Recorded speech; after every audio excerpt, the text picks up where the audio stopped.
is with Corey DeAngelis, a new guest to the Hugh Hewitt Show. Look, I try and keep an eye out for myself when I was 30 years old, busy trying to accumulate writing and appearances, trying to make sense and trying to make a mark. And wholly on his own, without ever contacting me, Corey DeAngelis caught my attention by his writing in his Twitter feed. Corey is the National Director of Research at the American Federation for Children.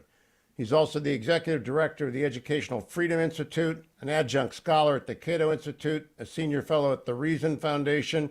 He was named on the Forbes 30 Under 30 list for his work on education policy and received the Buckley Award from America's Future in 2020. He is an education specialist, and he's welcome to the Hugh Hewitt Show for the first time. Hi, Corey, welcome. Hey, thank you so much for having me. Now, how old are you? I'm actually 30 now. I'll be 31 in a couple months. So I can't really say I'm 30 under 30 anymore, but I did receive that award in 2020. Okay, now, Corey, you really did catch my eye by virtue of your work, and that is really rare. But you're on the Hugh Hewitt Show, and we have a tradition here. 2 questions for every first-time guest. First of all, was Alger Hiss a communist spy? I don't know. Okay, the answer is yes. You should know that. Number 2, have you read The Looming Tower? No. All right, you should read that. Now that we've got those 2 things done, let's get to what you are working on. Would you give us the bio? Where are you from, and how did you end up diving head deep into the deep end of the education reform pool? Yeah, so I'm actually the National Director of Research at the American Federation for Children, a school choice advocacy group. And I first experienced school choice as a high school student. I attended government-run schools all through K through 12, so that's probably why I didn't read the books Where? you're referring to. In San Antonio, Texas. But in high school, I was able to go to something called a magnet school. It's a school that you're not residentially assigned to. It's still run by the government technically, but at least you have some degree of choice with magnet schools. And I felt like that had a positive impact on my life trajectory. And I would like to push for other families to have similar options. But it shouldn't be limited to government-run schools. Children's education dollars should follow them to wherever they want to go, a private school, charter school. If they want to go to the public school, fine, but also to a homeschool type of situation as well, whether that's a micro school or pandemic pod or a homeschooling co-op. The money should follow the child to wherever they're getting an education. So after high that school, is where yeah, go ahead. Okay, I was just going to say that's where Ohio's backpack bill is headed, and we're going to come back to that. But so you grew up in San Antonio. Do you have a single mom? Are you in a working family? What kind of background is it? Yeah, my dad was in the Air Force, and he served for 22 years. That's why we ended up in San Antonio, where I grew up most of my life. I was actually born in Sacramento, but I don't remember it because we moved out of there by the time I was like 1 or 2. And yeah, we're working class family, and didn't really have the means to pay for private school tuition and fees. And so, yeah, I went to a middle school that was government run. I don't think it was a super great experience. And I think there was like a night and day difference between middle school to high school. And even the high school that I was residentially assigned to, I was actually on that campus for my magnet school. They were located in a similar area. And I was able to see the night and day difference for 4 years between the sorter in the classroom and the other school and the opportunities that I had in the magnet school. Now, we're on in San Antonio, Corey, so people will want to know the name of your high school. Can you tell us? Yeah, Communications Arts High School, and it was actually named one of the top 20 schools, public high schools in the nation in, I think it was Newsweek, but I don't remember the exact publication. But yeah. What was Communications Art? Were you doing media, journalism? Is that what that is? Well, we had some specialized classes in design and speech and communications types of classes, but we had all the core classes as well. What was interesting in my district is we actually had like 4 different magnet schools you could choose from, whether that's business careers or communications arts. We had a health careers path as well. There's also a construction careers type of magnet school as well in my district. So we had a fair amount of choice, but again, it was all limited to government-run schools, and you couldn't take your education dollars to a private school or use that for a homeschooling type of option. And I think the money should follow the child to wherever you're getting an education. We agree. We're going to get there. Where did you do your college? University of Texas at San Antonio. I did a bachelor's and master's in economics, and I had a great advisor there by the name of John Merrifield. He's now retired from his professor position there, but he was more of a free market economist. There wasn't a lot of them there, but he guided me towards this idea of the free market. I had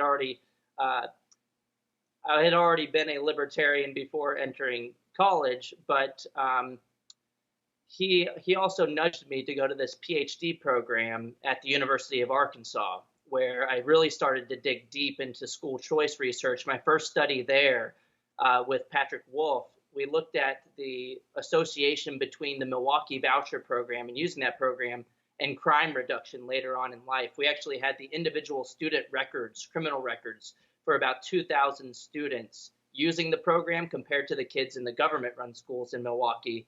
And we found significant reductions in crime and also in paternity suits as well, which could stem from teenage pregnancies.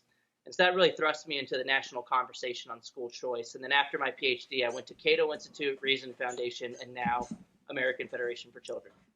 Now, Cato and I have had our arguments over the years because I think they're too libertarian. Reason kind of moves them closer to mainstream conservatism. And it appears to me that you're a mainstream conservative. That's what I think your writing tells me, is that you're a mainstream conservative in favor of school choice, educational opportunity, things like the backpack bill, incremental reform, and where there are public schools, which you call government schools by choice. I refer to them public schools for the benefit of the audience so that they know what we're talking about. You want them at least to function as well as possible. Am I not correct? Yeah, absolutely. I'm not pro-private, anti-public, or pro-public, anti-public. I'm just arguing for choice. I mean, look, allowing if I argued that we should allow families to choose their grocery store, which they can, that doesn't make me automatically anti-Safeway. Even if I'm talking about like a food stamp program, you can take your money to Safeway if you want, but you could also take the money to Walmart or Trader Joe's. The money follows the decision of the family. And so I think that's a false conversation to say whether you're pro-public or private. Some public schools might be the right fit for some students, but for other families, they may feel like their values are aligned more with the private school in the area. And so, yes, all private are not better than all public, and not the other way around either. And in fact, the competition leads to better outcomes in the public schools too, and that evidence is pretty clear. 25 of 27 studies on the topic have found statistically significant positive effects of school choice competition on the kids who remain in the public schools. So school choice is a rising tide that lifts all boats. It's a win-win situation. You know, Corey, I don't even think it's an argument anymore. It's now just a power struggle.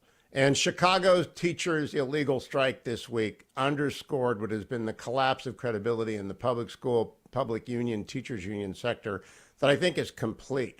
And some teachers get mad at me when I say this, but they have become perceived now as the opponents of children because of their unions, and that the school districts are now serving as a benefits organization for teachers as opposed to an educational mission for children. Has the country, do you think I'm right in feeling that this is it's not going to ever be a consensus, but a very strong majority of Americans have contempt now for teachers unions?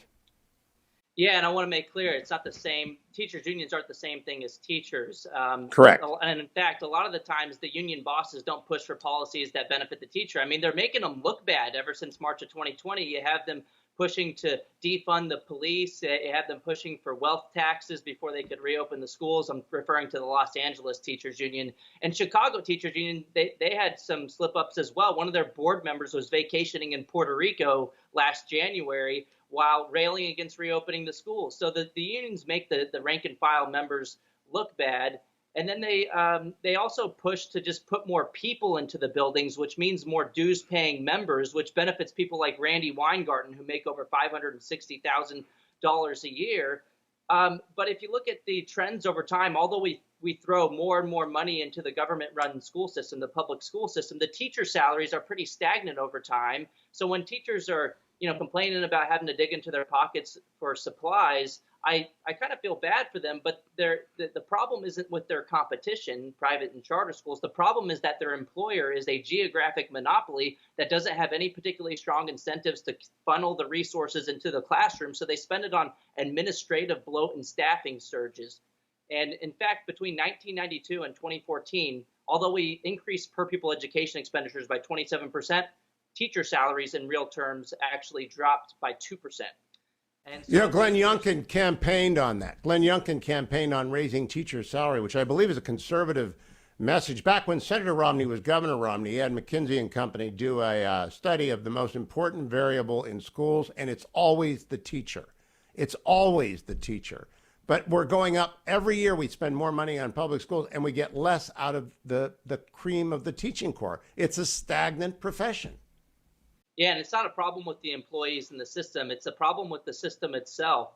They can, and then we saw that clearer than ever, as you pointed out, since March of 2020, over the pandemic period. Everything else, the private schools were fighting to reopen. The government school teachers unions were fighting to remain closed. And that's because of difference of incentives, not because of a difference of the nature of the people in the system. It's the system itself.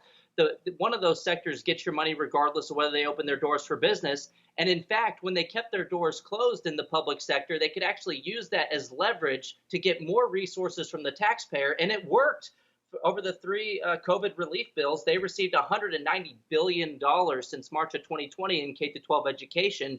That's about $3,000 to $4,000 per student. In places like Chicago, they received $2.8 billion, and they were still trying to keep their schools closed 2 years later in 2022. At that point, it's like the hostage takers took the ransom payments and tried to keep the hostages. It was just absolutely backwards. And it's because the incentives in the system are so messed up. And the only way to fix that is to give the money to the parents so that there's true bottom-up accountability for the public schools and the teachers unions to do the right thing. Are you following the backpack bill in Ohio, Corey? We got about a minute to the break here. Yeah, the money that would have followed you to the public school would follow you to any approved education provider of your choosing, and that's the gold standard, right? To have the money follow the child. So Ohio's backpack bill would be an excellent step towards unleashing educational freedom for all parents. I think it would become the gold standard for every other state legislature, which is why I'm really hoping Aaron Baer and the Center for Christian Virtue succeed in finding enough people to pass the backpack bill. I'm going to come right back after the break. More with Corey DeAngelis of the Center or the American Federation for Children. We'll find out about his group. We'll find out what the agenda is. Don't go anywhere. It's a pivotal moment in American education. I really do mean that. I think it's a pivotal moment because of the Chicago teachers strike. I believe that Americans say, what? Huh? And we'll talk more about that after the break. Welcome back, America. The interview with Hugh Hewitt continues with Corey DeAngelis. Corey is the National Director of Research at the American Federation for Children. Corey, for many years now, I've been involved with the Barney Charter Schools Initiative at Hillsdale College, which is an attempt to bring classical K through 12 charter schools into the government school system, and with ACE scholarships, which simply raises money to put underprivileged children into private schools because the opportunity cost of an unfilled desk at a great private school is infinite. And so those are the two things I've done. I do not know anything about the American Federation for Children. What is it? What is your aim? Yeah, we're a nationwide school choice advocacy group, and we have 501c3, 501c4, and PAC capabilities, so we can be involved with advocacy, and we're not just limited to 501c3. So yeah, we're involved in many states. Whenever a school choice bill is in play, we can provide services in those states. Where did you come from? Who started the organization? How is it funded? So it's been around for over a decade now, and we have multiple funders. And yeah, I think Betsy DeVos was on the board at one point. Oh, she is very good. She I don't believe she's on it anymore. She's not, but that's part of the roots of the American Federation for Children. See, one of the things about school choice is that many in the public believe it's some sort of sinister political plan. It actually isn't. Everyone I've met involved in the school choice program, whether it's Great Hearts in Arizona or Aaron Baer and CCV in Ohio or Betsy DeVos in Michigan or you in DC, everyone is actually trying to improve the lot of America's children because our education system is paralyzed and falling apart. COVID has really stripped off the cover on this, I believe, Corey. Do you agree with that assessment? Yes, the teachers' unions have finally overplayed their hand and awakened a sleeping giant, which happens to be parents who want more of a say in their kids' education. And Randy Weingarten and the American Federation of Teachers have essentially given us a gift, and we should actually thank them in a way for inadvertently doing more to advance the concept of school choice and homeschooling than anyone could have ever imagined. Nationwide polling from Real Clear Opinion Research, for example, has found a 10 percentage point surge in support for school choice since April of 2020, with now about 74% of Americans supporting the concept of the money following the child. And 19 states in 2021 expanded or enacted programs to fund students as opposed to systems. And we're calling 2021 the year of school choice. And I think we're just getting started. We're seeing bills filed all across the country to expand educational freedom as we speak. Right before I got on the phone on this call, Virginia legislators are now introducing bills, education savings account bills, which are the best way to do this and to have the money follow the child. And yeah, look. Now I want you to explain that to us, because when you say have the education follow the child, we have Pittsburgh Steelers fans listening. You have to break it down and go slow, Corey. Yeah, totally. So the basic concept is having the money follow the child to wherever they're getting an education. And so, look, education is funded based on state, local, and federal funds.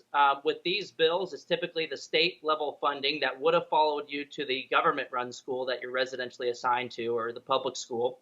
You can still take it there if you want. You still have that option on the table. But if not, the funding would follow the child to pay for private school tuition and fees if you'd like. But you could also, in some of these programs, use the funding to pay for a private tutor for these pandemic pods, micro schools, or any other approved education expenditure. So literally the money that would have followed you to the public school would follow you to wherever you wanted to spend the money. You couldn't obviously spend it at a restaurant or non-education expenditures. It has to be used on education.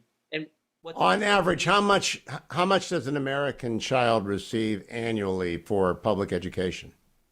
Government-run schools spend over $15,000 per student per year, and it's probably a lot more now. That data that I just cited is from the 2019 U.S. Census Bureau. We've infused tons of bailouts since 2019, so it's probably closer to $19,000 per year. But even if we use that base number of about $15,000 to $16,000 per student nationwide, compare that to the average private school tuition, which happens to be only around $11,000 or $12,000 per student per year. Have the money follow the child. You could even give some back to the public schools and let them have a buffer. Give some back to the taxpayer. Give some to the families, and you create a win-win-win scenario where everybody benefits.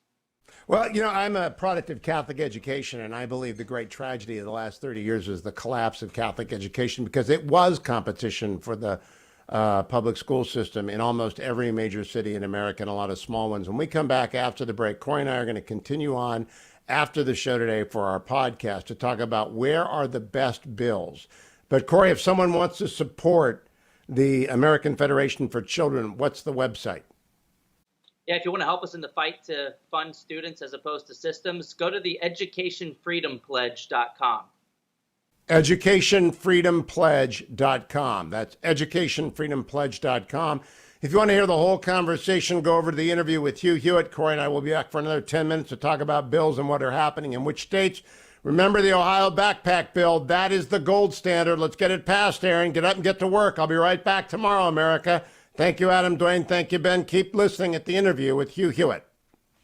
Back now with Corey DeAngelis of the American Federation for Children. Corey, how big is the American Federation for Children? How many people are working there? About 50, give or take. And what is the biggest source of energy right now? What is most of your focus on? Getting education savings account bills passed. And we've had a ton of victories last year. As I said, it was the year of school choice in 2021. And I think we're going to continue having that energy because a new special interest group has emerged, which happens to be parents who want more of a say in their kids' education. One of the biggest victories last year was in West Virginia. In 2020, they didn't have any charter schools. They didn't have any private school choice initiatives where the money followed the child. But in 2021, they passed the most expansive education savings account program in the nation. All families, regardless of income, would be eligible to take their children's state-funded education dollars to any education provider of their choosing. Oh, wow. That is approved. Yeah. Well, how much per student is that in West Virginia? Do you remember? I think it's about $4,000 or $5,000 per student. They have a fairly low state share of total funding there, but that takes away the argument from the other side saying this is defunding the public schools. Their public schools spend about triple that amount per student, so they get to keep a large amount of funding for students who are no longer there. Just imagine if you stopped shopping at Walmart and started shopping at Trader Joe's, and Walmart got to keep 2/3 of your grocery bill each week in perpetuity. That would be a good deal for Walmart. I would argue that this is a pretty good deal for the public schools as well, because they get to keep money for students who are no longer educating.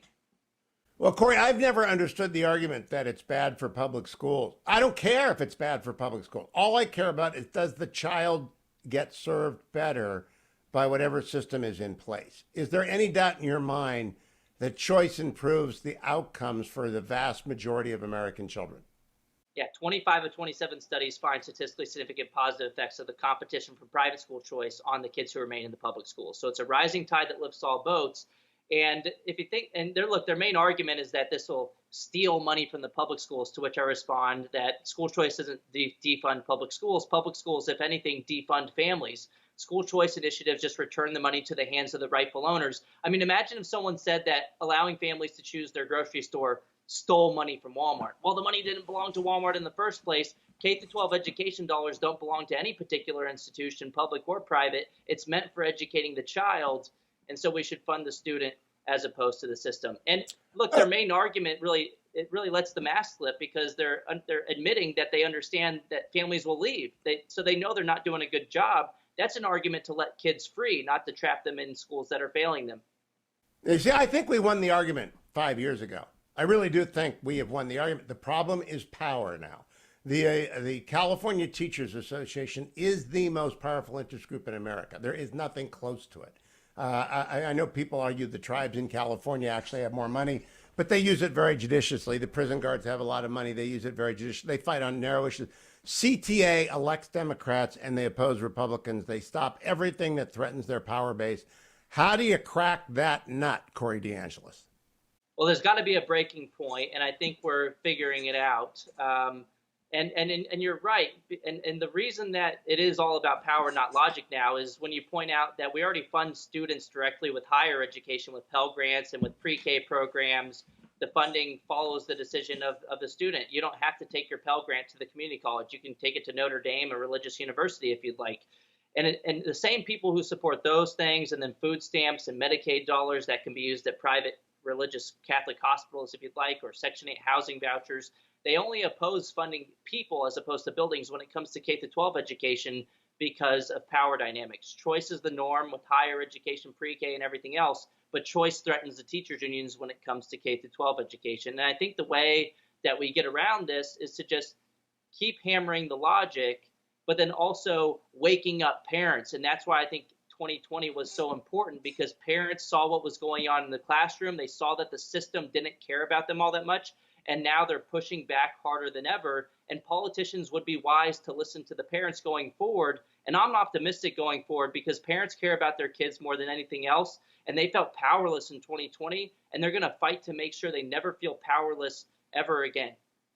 Now, I have been encouraging listeners not to go off the deep end, but to involve themselves very much in school district politics, and to pick a new candidate, find someone who is qualified to serve on a school board and get them to run, and simply vote against every incumbent, because the failure is systemic. It's not a district by district failure. It's a systemic failure in America. In fact, as we speak, nearly half the schools in Virginia are either closed or on a hybrid. 80 are actually closed, 900 are on hybrid, meaning half closed. And I believe remote learning is absolutely an oxymoron, Corey. I don't think it exists. And I've seen you do some writing about this as well.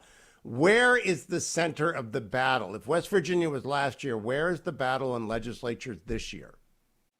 Oh, there's tons of states. I mean, Virginia, as I said, just dropped a couple of education savings accounts bills. I think we can get that done in the House in Virginia. Who knows? Maybe even though there's a Democrat-controlled Senate, maybe you get a couple of Democrats to side with families. It happens sometimes. So, and we know Glenn Youngkin's a supporter of education savings accounts and school choice in general. So if it goes to his desk, I would expect that he would sign it. So Virginia, I think there's going to be a lot of eyes on Virginia. But also Governor Kim Reynolds from Iowa, she's made a huge push for school choice just last night during her state condition of the state address.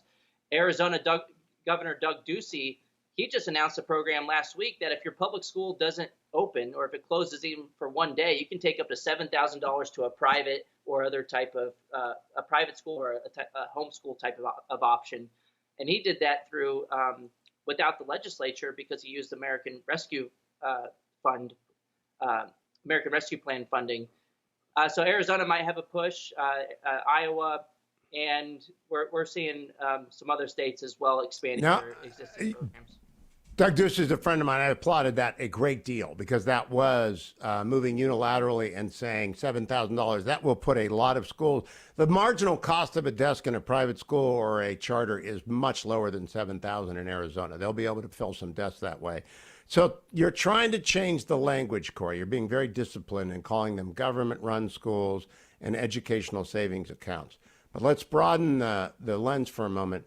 How does an educational savings account actually work? What does the parent experience as they try and take advantage of it, say in West Virginia or in Virginia if this bill were to pass?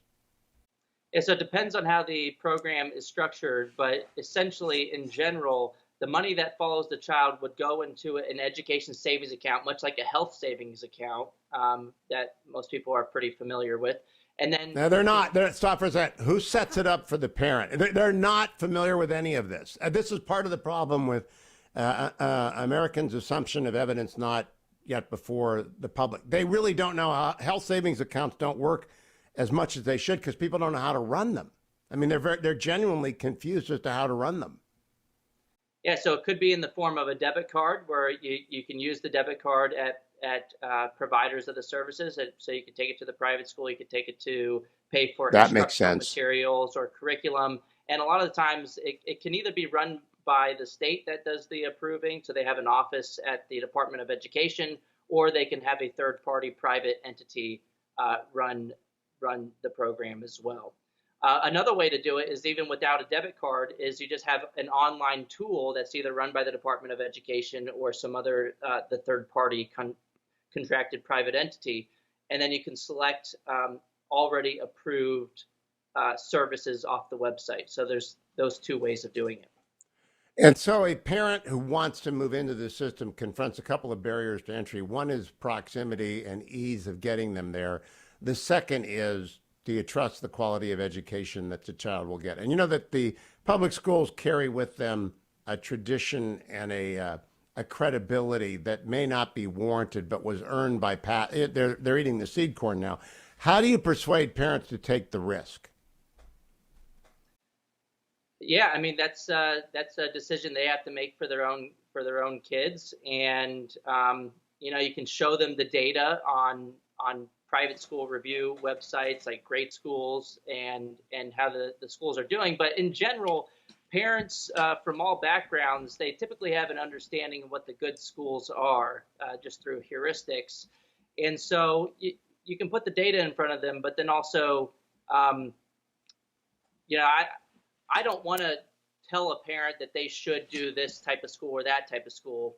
I just want to provide them with the options. And it actually turns out that when you do introduce school choice into an area, there's a 2017 study published on this. I'm blanking on the name of the author, but it's peer reviewed. And they found that once school choice was introduced into the area, that online searches for school quality started to rise precipitously. So parents, once you empower them with choice, they start to become more involved with their kids' education. And I think that's a good thing all the way around, without even having to nudge them into that direction. I think parents, in some cases, may be less likely to be involved if they feel like they don't have an exit option. Why go seek out alternatives if you feel like it's just going to make you upset about being in the crappy public school? But once you're empowered to make that choice, parents become a lot more involved and start seeking out the options on their own. I believe that's true about parents who have the ability, the time, and the intellectual resources to do this. The most powerful argument against school choice that I've heard made is that it will inevitably take from the government-run schools the most energized parents, the most engaged parents, the parents who have the greatest intellectual ability and the greatest financial resources from among the mean and move them into the private sector, into private schools or homeschooling, leaving behind the children of the dysfunctional family, the children of the family of the immigrant who don't have great speech skills or online skills, the children of the family that are not even connected to the internet. What's the response to that, Corey? Yeah, it could be the opposite as well. It could be that the people who are most involved with their kids' education already have access to private schools or already in the better public schools. So let's not act like the public schools have an even distribution of quality. The least advantaged families have their kids stuck disproportionately in the worst government-run schools. So it could be that you have a stronger incentive to exit and to seek out these options if you're in the worst school. So it could be that the transfers are more likely to happen disproportionately the other way. And then also, look, as I kind of alluded to, is that more advantaged families are already at least more likely to have school choice and that they have access to the better public schools or that they're able to pay out of pocket. So funding the student directly is actually an equalizer and allows more families to have educational opportunities. And look, the data just don't support that argument. 25 of the 27 studies find positive effects, if anything, of competition on the kids who remain in the public schools. And just I think that is the argument. The greater good is served by allowing children to flourish wherever they can flourish. And we are at a point where we have to make these changes. The system has broken. Corey, I want to wrap up by asking you, what do you expect your career path to be? You're an education advocate at 31. Do you imagine doing? I'm 65. I couldn't imagine fighting this battle for 34 years. I like what I'm doing. I don't have a plan to switch anytime soon. So I'm having a lot of fun and I'm really mobilized and energized to empower parents to make the best choices for their kids. And although we're having a great amount of momentum right now, particularly with the pandemic, we still have a long way to go to empower every single family to have the funding follow them to wherever they want to send their kid, any type of approved education. So, have you noticed your online following going up? Have you noticed that people are paying attention to you? Oh, yeah, totally. When I was at Cato Institute, when I started all of this mess a few years ago, I probably had 1,000 followers. Now I'm at maybe 82,000 or something, around that number on Twitter at least. So it's been a huge increase. People are hungry for learning about school choice and getting it done in their state. I oftentimes see that when I'll post about one state doing something, I'll get all these tags of these other governors where residents are saying, well, where's our bill? I want to push for something in my state. And it's just, as you said, that like we have the logic of the argument won. We've won it. We've had it won for a while. It's just we need to overcome the power imbalance by mobilizing families to be this new special interest group, so that the politicians listen to them as opposed to the employee unions. After all, the system is supposed to be about the kids, not about the adults. You know what Margaret Thatcher said is true. First you win the argument, then you win the vote. I think we are now in winning the vote phase, and I think you're leading that. And I compliment you on working assiduously and for your tone. You are not strident, Corey, and I hope you never lose that. To argue with parents, you can't come off as being a strident fundamentalist, back reaction. You have to be about quality and success and meritocracy. And you've hit that tone. I wonder if everyone in the organization is committed to tone. Yeah, totally. That's one of our big pushes is to get this to make the case in the media and to mobilize parents. And you can't really mobilize parents without really caring about what you're doing and really believing the cause. So I'm super happy to be on the team at AFC. Very welcome to have you. Again, it's the American Federation for Children. This is Corey DeAngelis. Follow him at DeAngelis. It's pretty easy to DeAngelis Corey. It's a great Twitter handle, DeAngelis Corey. And what's the website one more time, Corey? EducationFreedomPledge.com if you want to help us in the fight to empower parents. EducationFreedomPledge.com. Corey DeAngelis, thank you for joining me on the interview with Hugh Hewitt. All right. Thank you so much.